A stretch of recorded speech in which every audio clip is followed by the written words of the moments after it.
Hmm? Maging mayaman? O maging matalino? Hmm? Dahil mahirap kami, so pipiliin ko ang maging mayaman.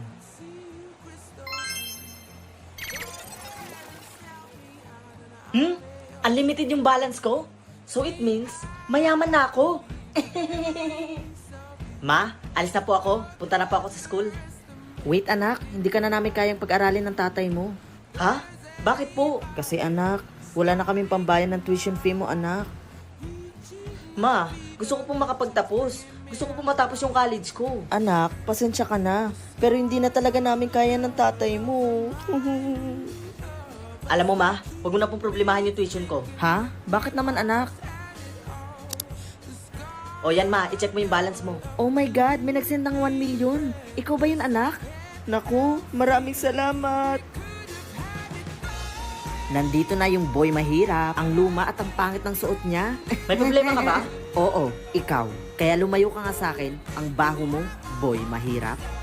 Mahirap? Tingnan mo nga yung balance ko, baka mapanganga ka. Oo nga, mapapanganga ako dahil 100 pesos lang naman ang laman ng balance mo. Alright class, pumunta kayo sa hallway.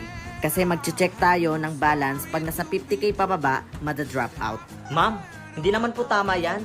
Kawawa naman po yung mga mahihirap na gusto makapag-aral. Ang sabihin mo, natatakot ka lang dahil di aabot yung pera mo sa 50k. Tumahimik ka nga dyan.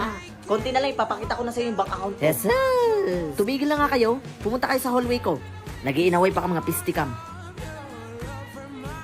Hoy, I have a challenge. Kung mas mataas pa ako sa'yo, magiging slave ka sa akin habang buhay.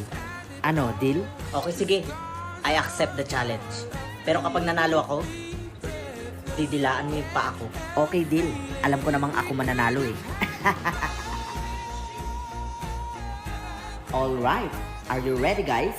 Yes, sir. I'm ready. Excited na ako matalo ka. Okay, guys. Give me your card and I'll check.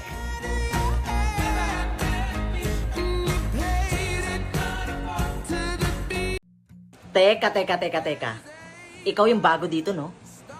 Ikaw yung transferee. Oo. Transferee ako dito. Makinig ka.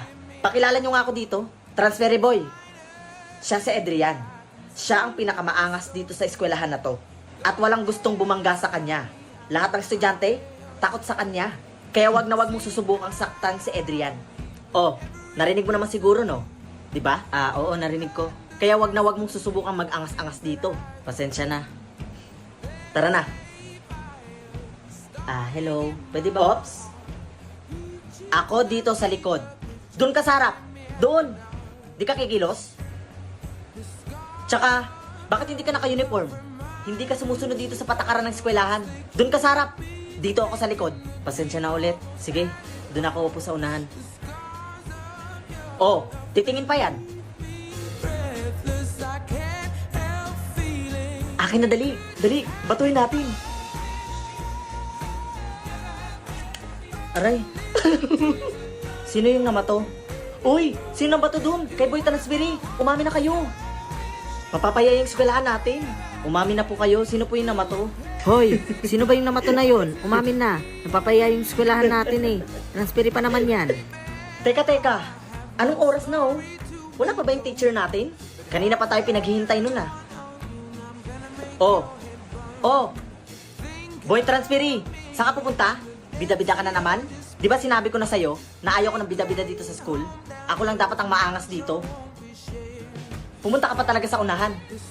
Anong gagawin mo dyan? Sisip-sip sa teacher? Alam nyo ba kung bakit hindi ako naka-uniform katulad nyo?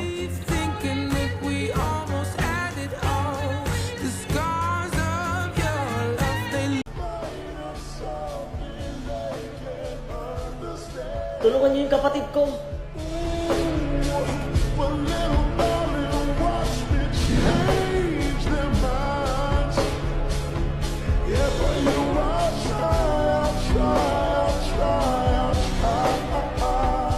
Salamat, Dong.